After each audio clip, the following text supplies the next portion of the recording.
깜나라 조진국 시간입니다. 마이너스 69. 이제 69일 총선거일을 앞두고 있습니다. 사람이 동물과 차이점, 다른 점은 여러 가지가 있겠지만은 가장 먼저 자신이 잘못했을 때에 그 잘못을 느끼고 부끄러움을 느끼는 것 아니겠습니까? 이런 것을 모를 때에 참 뻔뻔하다, 얼굴이 두껍다, 또는 철먼피 같다, 조금 더 심하게는 후안무치한 사람이다. 이런 표현들을 합니다. 어제 이재명 민주당 대표가 40 총선거를 앞두고 올해 신년 기자회견을 가졌습니다. 작년과 내용이 거의 비슷했지만은 글쎄요, 물론 예상은 하고 듣기는 했지만 이재명은 윤석열 정권의 실정을 지적하면서 총선에서 민주당의 승리에 대한 의지를 보였었습니다. 이재명은 이번 총선에서 반드시 승리해서 윤석열 정부가 불러온 국정 위기를 극복해 내겠다. 지난 2년간 윤석열 정부는 주권자인 국민의 뜻을 무시한 채 정적 죽이기에만 올인을 했다. 이렇게 맹렬하게 윤 정부를 비난했습니다. 그런데 윤석열 대통령이 이제 3년 후면은 자연인이 되고 정치를 하지 않을 텐데 윤석열 대통령에게 지금 정적이 있을 수 있을까요? 정적이 누가 있겠습니까? 누구를 죽였다라고 얘기하는 것인지 저는 잘 모르겠습니다. 이재명 대표는 어제 국회 사랑제에서 위기 속에 치러지는 이번 총선거는 그 어느 때보다도 중요하다. 살림의 정치로 국민의 힘을 모아서 국가의 위기를 극복하고 도약의 새 길을 열어나가야 한다. 이렇게 말을 하면서 대한민국이 지금 민생과 전쟁, 저출생, 민주주의라는 4대 위기에 처해 있다. 더 심각한 것은 위기를 수습해야 할 정부가 위기를 만들어 왔다. 이렇게 비난을 하면서 국민 통합에 앞장서야 할 대통령이 국민을 편가르고 시대착오적인 전쟁, 이념 전쟁만을 벌인 결과 우리 사회는 더 극심하게 양극단으로 분열이 되고 있다. 급기야는 상상조차 할 수가 없을 정도로 정치인 암살 테러가 가장 안전하다는 대한민국에서 벌어졌다. 이렇게 자신의 그 피습 사건을 암살 테러라고 규정하면서 맹비난을 했습니다. 죽임의 정치를 끝내고 사람과 경제, 평화와 민주주의, 희망과 미래를 살리는 살림의 정치를 복원해야 한다. IMF 때에 금융위기를 잘 넘긴 것이 어느 정부였었느냐. 박근혜 탄핵 그 공백 기간을 어떻게 슬기롭게 넘겨갔던 정부가 어느 정부였느냐. 코로나 위기를 모범적으로 이겨낸 민주당이 대한민국을 바로 세우겠다. 이렇게 강조를 했습니다. 저는 이 대목을 말하고 있는 이재명에게 박수를 보내고 싶습니다. 정말 나라가 위기에 처해 있을 때에 구국의 영웅들이 나라를 살렸으니까 고마운 거죠. 박수를 칩니다. 김대중, 노무현, 문재인 세 분 때문에 나라가 살았다는 그런 얘기 아니겠습니까? 여기에 이어서 이재명은 북한이 연달아서 미사일 쏘고 한반도 위협을 가하고 있는데 북한을 강력하게 규탄한다. 이런 말과 함께 이재명은 대단히 중요한 얘기, 귀에 섬뜩한 얘기를 합니다. 윤석열 정부는 전쟁 방지 평화의 핫라인부터 즉각 복원을 하라. 당연히 해야 될 그러한 시도 아니겠습니까? 그런데 만에 하나 북풍 사건, 총풍 사건처럼 정략적 이익을 위해서 국민 생명을 담보로 전쟁 게임을 시도하는 것이라면 당장 중단해야 한다. 덧붙였습니다. 저는 이 말을 듣는 순간 몸에 소름이 쫙 돋아올랐습니다. 만에 하나 북풍 사건, 총풍 사건처럼 정략적 이익을 위해서 국민 생명을 담보로 전쟁 게임을 시도하는 것이라면 당장 중단해야 한다.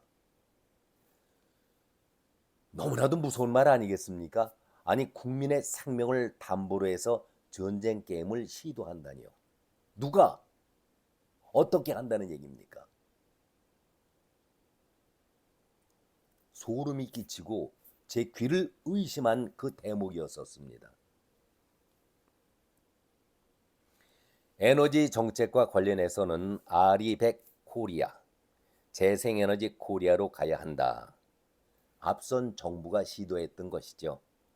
풍부한 바람과 햇빛을 이용한 재생에너지 기반 구축으로 국내 RE100 기업의 수출 지원과 또 더해서 글로벌 RE100 기업들이 한국을 찾게 해야 한다라고 제안을 했습니다.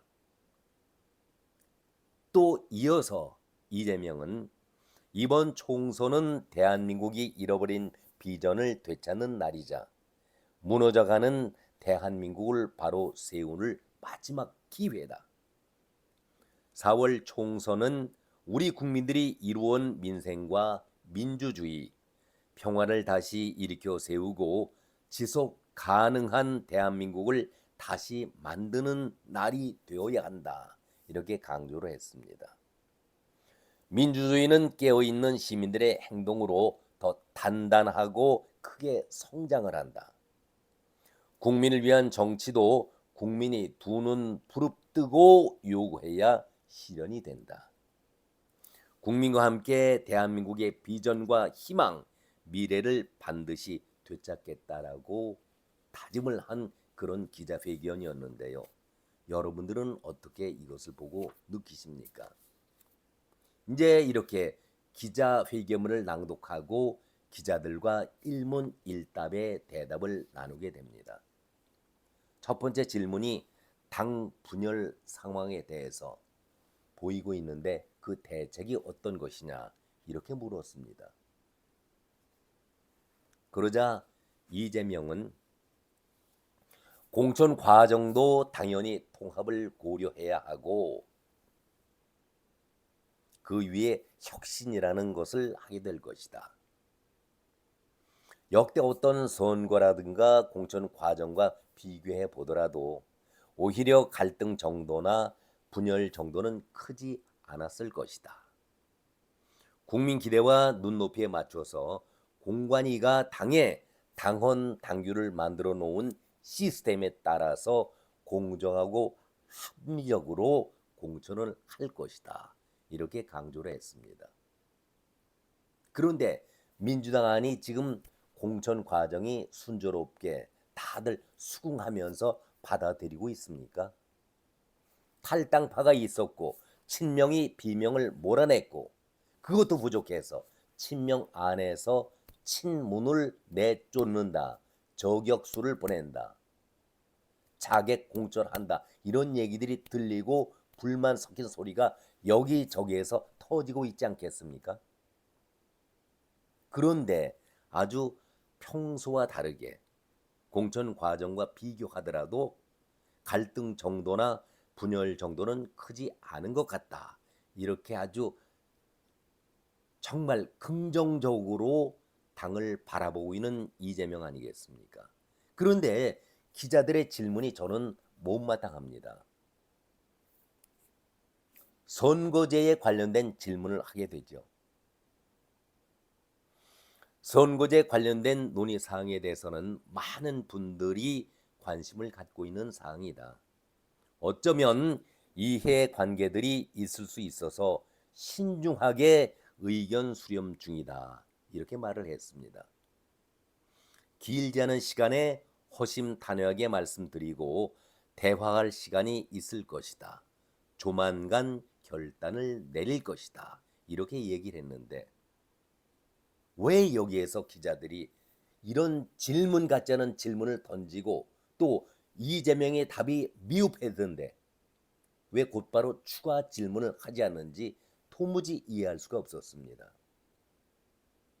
작년 12월 12일부터 중앙선거관리위원회 후보들이 예비 후보들이 등록을 하고 지금 선거 운동을 하고 있지 않습니까? 총 선거일이 70일도 남겨놓지 않고 있는 급박한 정말 시간이 없는 상황인데 민주당에서 선거 제도에 대한 확답을 보이지 않고 있기 때문에 각 당들이 또 예비 후보들이 갈팡질팡 어떻게 가야 하는지 우왕좌왕하고 있는데 왜 민주당이 이런 결정권을 이재명 혼자서 쥐고 있어야 하느냐 얘기지요. 이거를 기자들이 물었어야 할 것 아니겠습니까? 국민들이 알고 싶어하는 것을 기자들이 대신 묻는다고 늘 얘기하면서 국민들이 궁금해하는 것은 바로 이것 아니겠습니까? 왜 선거를 70일도 남겨놓지 않고 있는 이 시점에서 민주당이 지금 문제가 되고 있는 것이 비례대표제에 관련된 얘기 아니겠습니까? 길지 않은 시간에 허심탄회하게 말씀을 드리고 대화할 시간이 있을 것이다. 지금 대화할 시간을 따져야 할 시간입니까? 추가 질문을 하지 않는다는 것에 대해서 도저히 이해할 수가 없었습니다. 어떻게 기자가 이런 것에 대해서 수수방관하면서 답변 같지 않은 답변을 하고 있는 이재명에게 추가 질문이 나오지 않는다. 한마디로 어용 이재명 얼굴 세워주기식 그런 회견 아니었었습니까? 왜 늦어지는가? 왜 민주당이 결정을 하지 못해서 후보들이나 각 당이 입는 피해가 얼마나 큰데 이런 잘못된 것을 이재명에게 다시 물어서 바르게 가야 할 것이 언론의 사명 아니겠습니까? 혹시 이재명 본인의 거취 문제 때문에 아직도 결정을 미루고 있는 것이 아니냐 이렇게 전곡을 찔러야 제대로 된 언론이고 기자 아니겠습니까? 아니 조만간이라니 70일밖에 남질 않았습니다. 자기 멋대로 정치 일정을 정한다? 선거 일정을 자기 마음대로 정한다? 있을 수 있는 일입니까? 검찰 독재 운운하기에 앞서서 정치 독재를 자기 멋대로 하고 있는데 자신의 뻔뻔함을 이렇게 부끄러워하지 않고 얘기하고 있는데 그 앞에 많은 기자들이 어느 누구 한 사람도 이런 지적을 하는 사람들이 없었다. 그러면은 그런 기자회견 뭐로 합니까? 차라리 영상 틀어놓고 이재명 얘기하는 거 받아 쓰면 되는 것이죠. 정말 대단히 잘못된 기자회견이었고 기자들의 태도였습니다. 작년 한 해만 보더라도 이재명의 그 정치 일정이 어땠습니까? 꼼수 단식 그리고 불체포 특권에 대해서 포기한다. 대국민 약속을 하지 않았었습니까? 막상 영장 청구가 떨어지니까 국회의원들에게 부결시켜 달라고 도움을 요청했던 사람이 이재명 아니었습니까? 그것이 정치 독재 아니었습니까? 돈 봉투 사건 나서 나라를 온통 뒤집어 놨을 때에 민주당의 이재명 뭐라고 얘기했습니까? 아니 정치 독재는 이재명 혼자 다 해놓고 오히려 검찰 독재를 얘기한다. 왜 기자들이 이런 지적을 하지 않습니까? 우리의 정치가 이 정도 수준입니다. 이재명이가 자기의 잘못된 것, 추한 것은 다 뒤로 제끼고 민생, 전쟁, 저출생, 민주주의 운운하면서 얘기할 때에 왜 반격을 가하는 것이 기자의 생리인데 이런 질문을 하나도 하지 않습니까? 그러기 때문에 이제 다가오는 총선거에서만큼은 반드시 이런 정치인들을 청소할 필요가 있다. 그런 생각을 가져봅니다. 한동훈 위원장이 운동권 심판원을 주장하는 것에 대해서 이재명이 이렇게 반박을 해야 됩니다.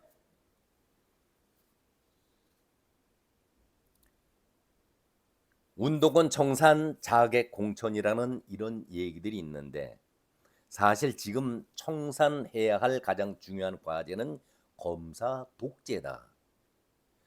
남의 눈에 티보다는 자기 눈에 들보를 먼저 볼 필요가 있다라고 생각을 한다. 성경 규절을 인용해서 이렇게 얘기를 했는데 이 말 하는 이재명 정말 부끄럽지 않습니까?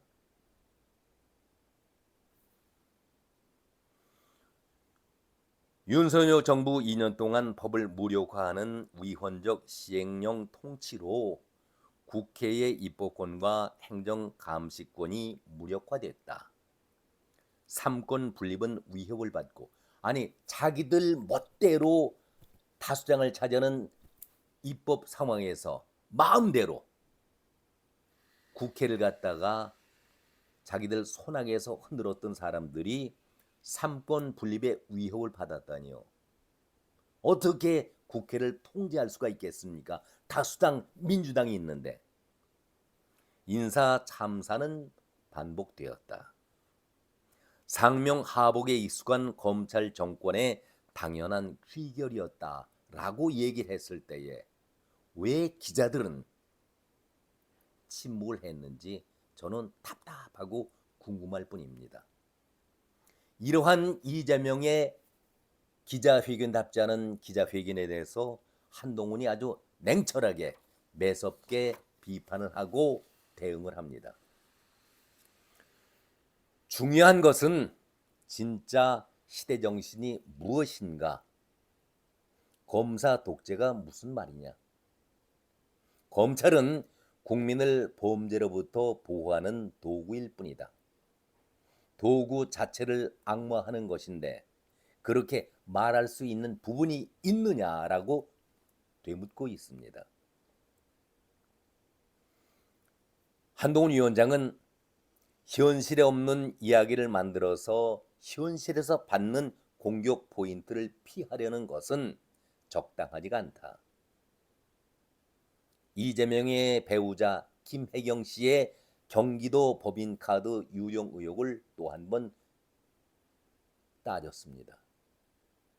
한동훈 위원장은 첫째, 법인카드를 본인이 쓴 것이 맞나?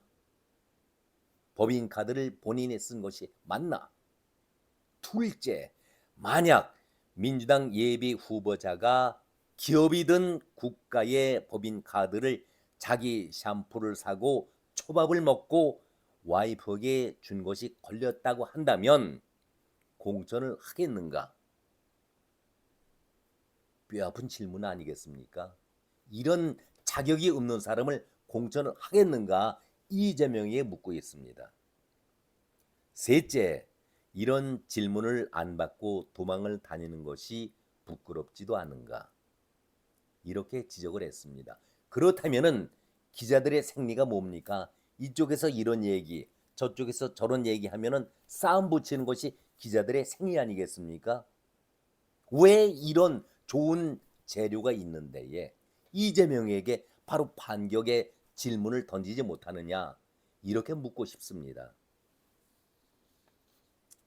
저는 이런 행태를 보면서 참으로 언론도 답답하구나. 이재명이 자기가 정말 피하고 싶은 것, 추한 것은 다 감추는 것이 사람의 생리라고 인정을 한다면은 기자들이 그런 기자회견 자리에서 그런 문제를 거론시켜야 하는 것이 옳은 태도가 아니겠습니까? 이재명의 어제 기자회견을 보면서 얼마나 많은 사람들이 공감을 했겠습니까? 한마디로 너무나도 부끄러운 그런 자리 아니었습니까? 한동훈의 지적에 대해서 많은 국민들이 공감을 하고 있지 않을까, 저는 그런 생각을 가져봅니다. 공직자 가운데서도 경기지사인데 그야말로 높은 고위직의 경기지사가 어떻게 법인 카드를 가지고 자기 사용화, 샴푸 사고 고기 사 먹고 초밥 사 먹는데 그 카드를 쓸 수가 있단 말입니까?